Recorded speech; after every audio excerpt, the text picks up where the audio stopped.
Esta historia se desarrolla en Villa Victoria, barrio que se fundó el 15 de agosto de 1929, en donde Damián habitaba con toda su familia extensa, incluidos sus abuelitos, tíos y primos.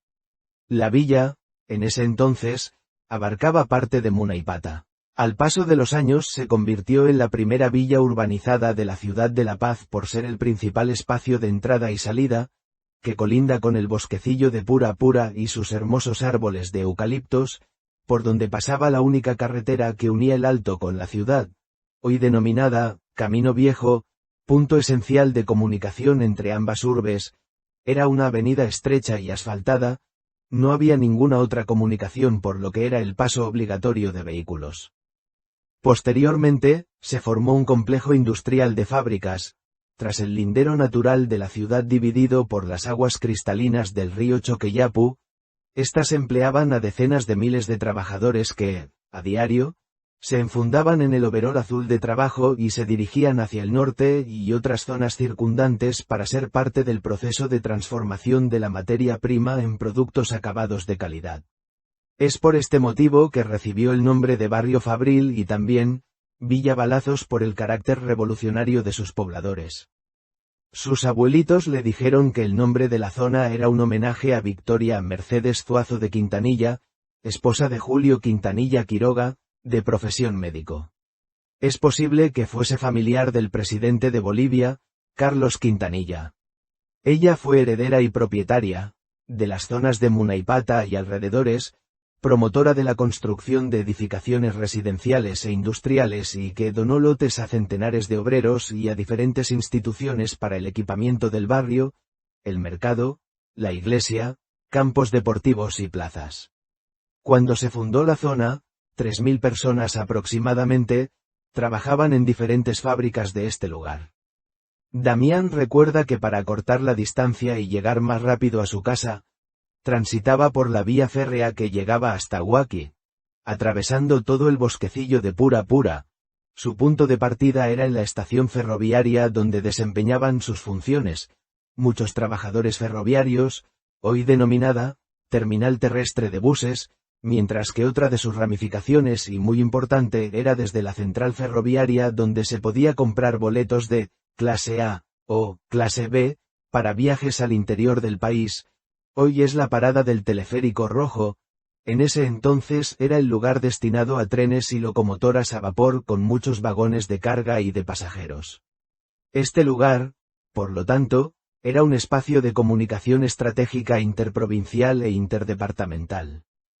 Por ese tiempo, Damián señala, que Villa Victoria era una zona periférica, ya que El Alto, hoy ciudad de El Alto, era otra zona muy alejada con muy pocos habitantes y todas las laderas de los cerros de lo que hoy es la zona de Munaipata prácticamente eran inexistentes, excepto algunas casas aisladas.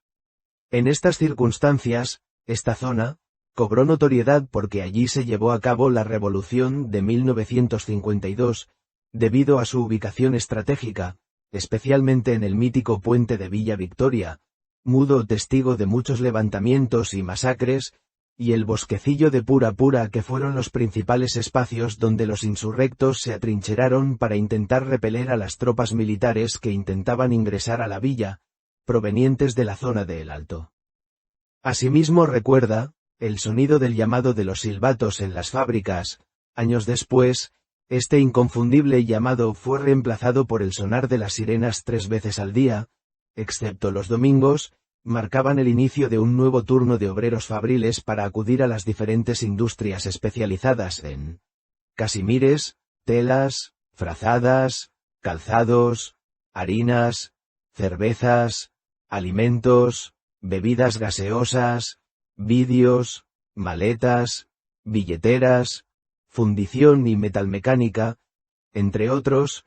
Todo era producido en esta zona de plantas manufactureras que acompañaban a sus marcas la leyenda, hecho en Bolivia, para abastecer la demanda nacional y de ellos mismos, porque sus padres y toda su familia consumían una bebida gaseosa de papaya salvieti, el famoso pan marraqueta elaborado por la fábrica Figliosi y también, vestían y calzaban con productos elaborados por las fábricas.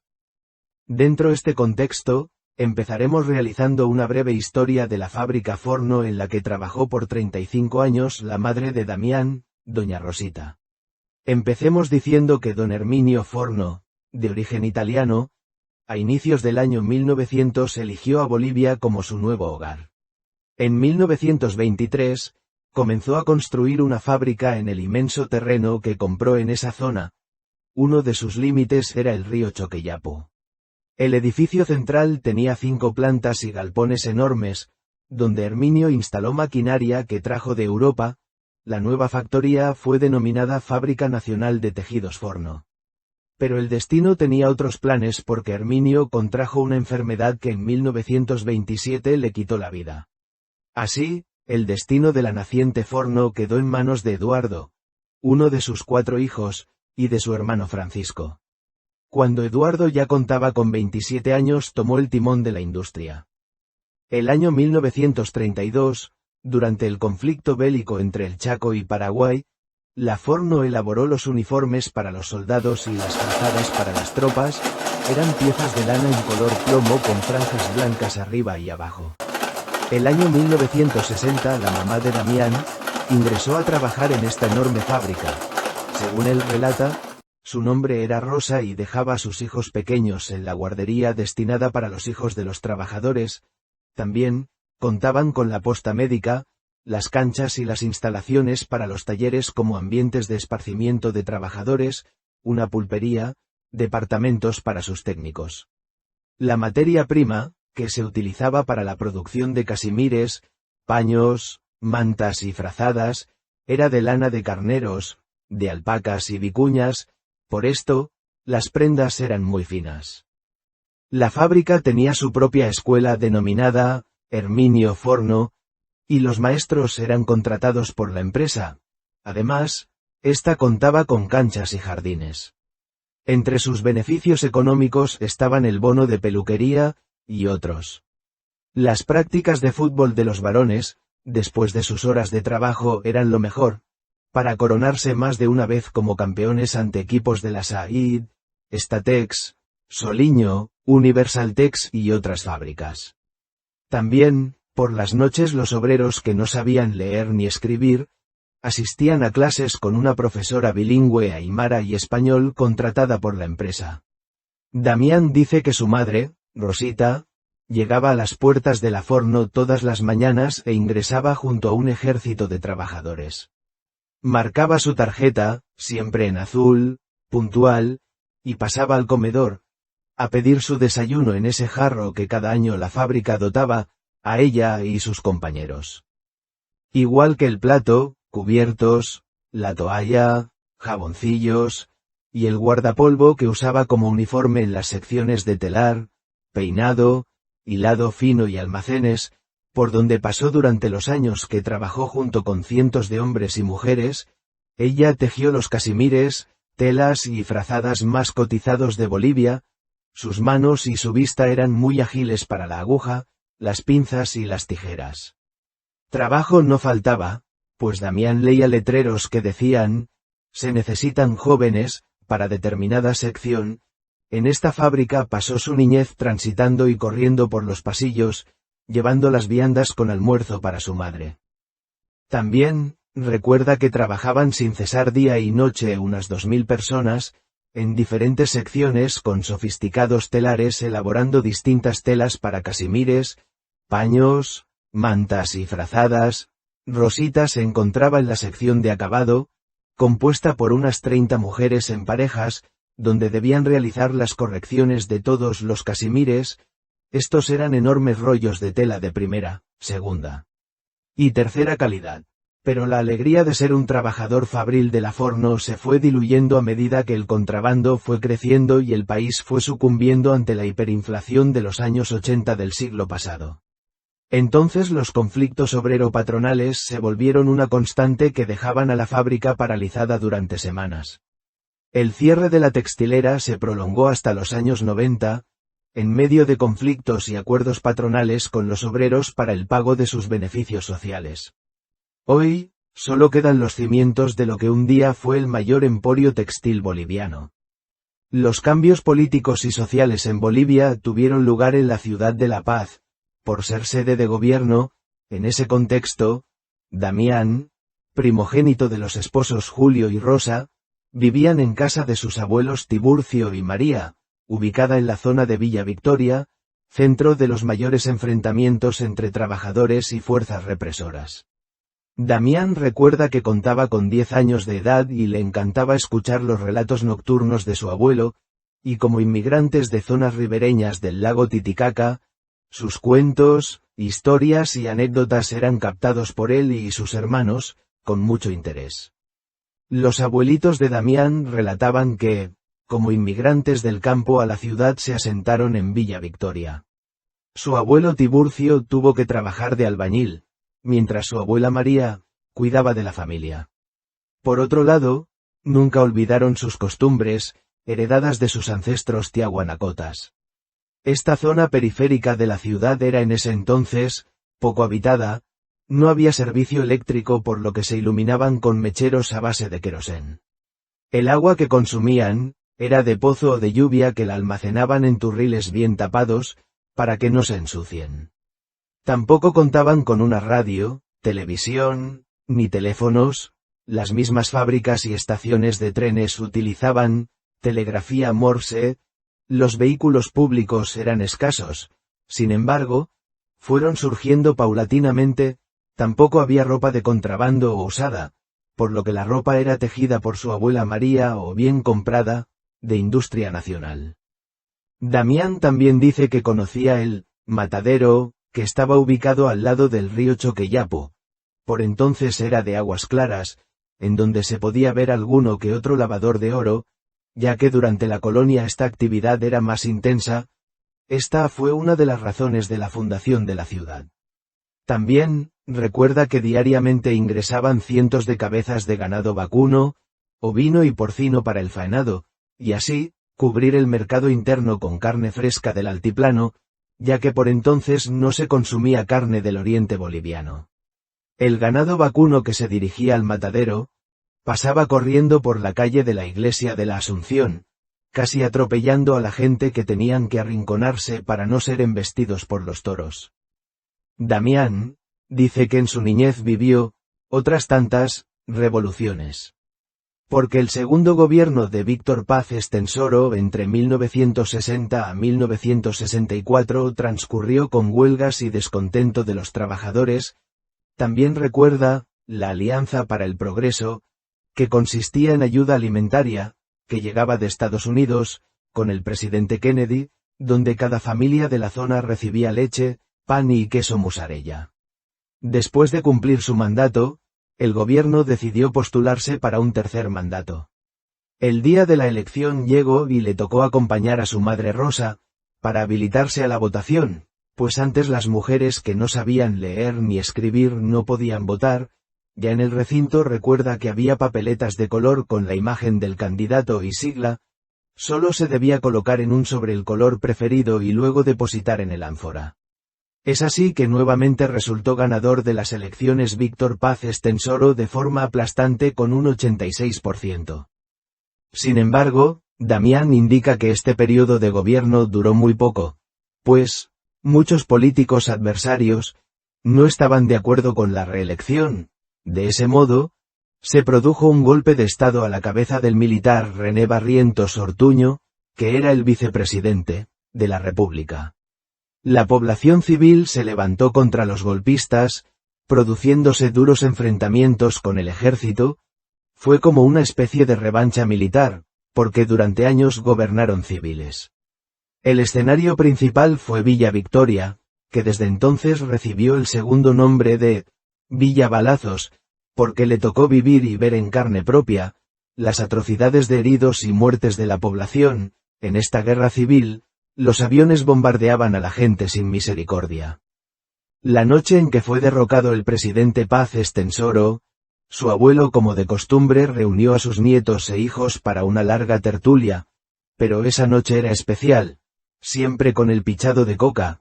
Relataba que había visto huir al presidente disfrazado, con rumbo hacia la zona de El Alto, atravesando la zona denominada Munaipata, pues los tanques del ejército y los militares estaban en todas las calles. Al día siguiente fue peor con su centro en Villa Victoria. Otro centro de bombardeo fue el Cerro La Icacota, donde estaban ubicados los milicianos o civiles armados del gobierno del MNR. Se veía como los aviones lanzaban enorme cantidad de bombas y la metralla era constante. Otra bomba lanzada por un avión fue en la zona de Sopocachi directamente sobre la casa de Claudio San Román, sobre la calle Fernando Huachaya, hoy Liceo Bolivia. Estos acontecimientos quedaron grabados en la memoria de Damián, viendo a cientos de militares parapetados en la colina de Villa Victoria a pocos pasos de su domicilio, desde donde ametrallaban a todos los lugares de la zona, especialmente a la parte de las fábricas. Durante todo el día y toda la noche no cesaban los bombardeos y ametralladoras. En este contexto, vio morir a mucha gente inocente. Los camiones salían de las fábricas con trabajadores fabriles armados con rifles, pero la fuerza militar era agresiva tanto por aire y tierra. De rato en rato pasaba una ambulancia con bandera blanca, que salía de la parroquia recogiendo heridos y muertos. Es cuando supo lo que es estar bajo fuego, y ver niños morir por causa de las balas perdidas. También recuerda que una de ellas pasó rozando su pierna en el patio de su casa, habiendo herido a su perro. Cada momento, escuchaba a los vecinos gritar y llorar por sus hijos que habían mirado por sus ventanas quedando heridos o muertos. Otro de sus vecinos apareció muerto en la puerta de ingreso a su casa, y muchos clamaban para que la gente salga de sus casas a defenderse. Algunos obedecieron, especialmente varones, pero nunca más retornaron. Sin embargo, durante la noche bajaba la intensidad de los disparos y cesaban los bombardeos. En tanto, que el sacerdote de la iglesia, con su megáfono llamaba a la gente para que pasen a reconocer los cadáveres. Los que acudieron al llamado lloraban con gritos desgarradores. Era indescriptible la escena. Estos hechos, la prensa nunca los dio a conocer. Su abuelo le enseñó a cubrirse durante la balacera, porque los militares no tenían respeto por la vida de nadie, y disparaban a diestra y siniestra como si fuera una diversión. Por este motivo nadie caminaba por el medio de la calle. Si alguien salía tenía que hacerlo resguardándose y apoyándose en las paredes de las casas. También, aprendió a protegerse debajo de la mesa, en caso de que una bomba cayese en el techo de su casa. En cuanto a los fusiles, parece que el presidente Paz Estensoro les dotó de algunos a los campesinos y fabriles para que se protegieran. El punto rojo y central fue el puente de Villa Victoria, que cruzaba la carretera que unía el Alto con la ciudad de La Paz. Era el lugar donde cayeron mucha gente. La zona estaba dividida en dos mitades por la carretera principal. Una mitad la conformaban la iglesia, escuelas, colegios y el mercado central. En la otra mitad, dividida por la carretera, se encontraba un cine, muy conocido de nombre Illimani, los miradores, en especial el Mirador de la Bandera, dos pequeñas canchas de tierra, una de ellas cerca al lugar donde vivía él con su familia. Después de todos estos acontecimientos, muchas granadas no estallaron, y los niños inocentes las encontraban en cualquier lugar de la zona, poniéndose a jugar con ellas, como si fueran juguetes. Estos artefactos al estallar, terminaron de una forma horrenda con la vida de muchos niños. Un primer niño murió despedazado y a los pocos días otro estallido fue provocado por otro niño cerca de su casa. Desde entonces, debían caminar con cuidado para no pisar estas bombas. Finalmente, Damián, siendo niño, no entendía lo que era la política, pero escuchaba decir a su abuelo, en idioma aymara: los políticos siempre terminan peleando entre ellos, tarde o temprano, y esto fue lo que sucedió con el movimiento nacionalista revolucionario, que se dividió primero en dos y luego en más facciones antagónicas. Su abuelo les decía: Paz Estensoro es nuestro papá, pero Damián no le entendía qué quería decir. Ahora se explica esto, debido a que los campesinos le apoyaban por haber promulgado la ley de reforma agraria, que devolvía las tierras a los verdaderos propietarios campesinos e indígenas. El abuelito de Damián también le relató que cuando él con toda su familia llegó a la zona de Villa Victoria, esta era desierta con casas aisladas y que, al pasar el tiempo, la zona y sus alrededores se fue poblando, debido a las fábricas que surgieron gracias a la migración europea que escapaban de la guerra en Europa, y que estos aportaron con su trabajo al desarrollo del comercio y manufactura local. Entonces, es cuando los padres de Damián, Julio y Rosa se fueron a engrosar el ejército de obreros en la fábrica Forno a los que diariamente Damián de 11 años de edad y como hijo mayor les llevaba el almuerzo, cocinado por él y su abuelita. En ese entonces, no había transporte directo de Villa Victoria a Vinotinto y la población en la ciudad de La Paz comparada con la actualidad era reducida y solo había tranvías o trenes eléctricos similares a los operados por los ferrocarriles Aguaqui que circulaban por el centro de la ciudad y una que otra línea de buses. Después de cumplir con su cometido, retornaba caminando a su hogar. Sin embargo, al regresar a su casa, había dos posibilidades.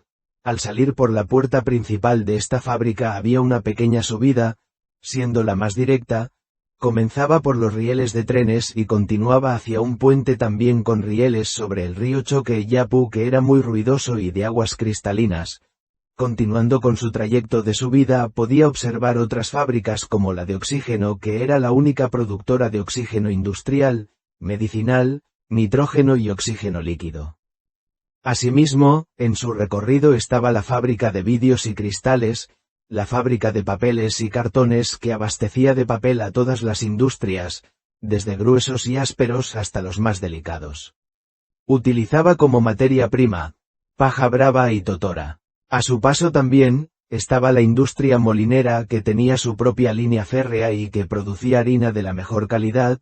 Finalmente, llegaba la gigantesca fábrica Said, que funcionaba las 24 horas, con ruidos intensos de las máquinas que producían telas de algodón, tocuyos muy requeridos por las industrias molineras, lanas, bramantes, gabardinas, caquis, toallas e hilados de color.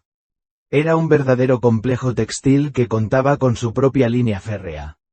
En su última subida y más empinada estaba la cancha principal, muy cerca de su casa. El segundo trayecto y más largo, consistía en bajar por la escuela Emigdio Forno, continuar hacia la avenida Constitución, donde funcionaba otra enorme fábrica denominada Soliño, especializaba en producir casimires, frazadas, gabardinas, mantas para señoras, sedas y sombreros.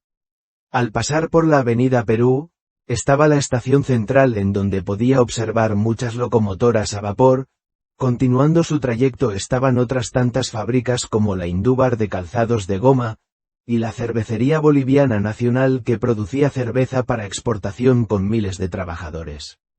Sus productos estrella eran la cerveza Pilsener, la malta y la bicervecina. Al continuar la subida y cruzando los rieles, se encontraban laboratorios farmacéuticos Vita para la elaboración de medicamentos. Subiendo por la avenida Quintanilla, pasaba por la Puerta de la Maternidad, 18 de Mayo, continuando por una calle empinada, empedrada y oscura, hacia el mirador de Villa Victoria y recién llegar a la casa, siendo una rutina diaria durante muchos años. Su trayecto de retorno se le hacía leve, porque siempre iba acompañado de su delicioso pan marraqueta de Industrias Figliosi y su refresco Papaya Salvieti, cuya botella tenía una etiqueta, en la que aparece un enano extrayendo el jugo de una papaya y que hoy es su marca. Sus padres siempre le dejaban un poco de todo, después de su almuerzo para compensarle por su trabajo de proveerles comida.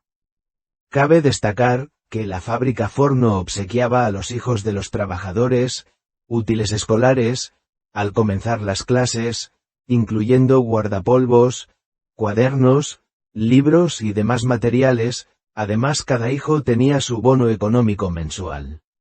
Aparte el trabajador tenía un bono de producción y otro de maternidad, con pagos semanales. En la jubilación la empresa les otorgaba un bono de cesantía, consistente en una parte económica en dinero y otra parte en mercadería de telas y frazadas.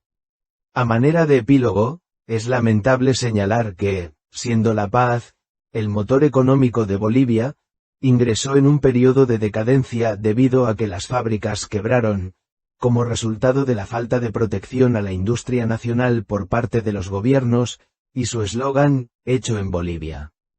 En este sentido, el ingreso desmedido y en franco aumento del contrabando de ropa usada hasta la actualidad, terminó por dejarlas en bancarrota. De ese modo, los capitales extranjeros retornaron al exterior nuevamente, dando como resultado una gran desocupación en masa y la falta de un empleo seguro. Actualmente la economía informal es la que domina casi todo el mercado. Esperando que la información compartida te sea de utilidad, me despido hasta una próxima oportunidad.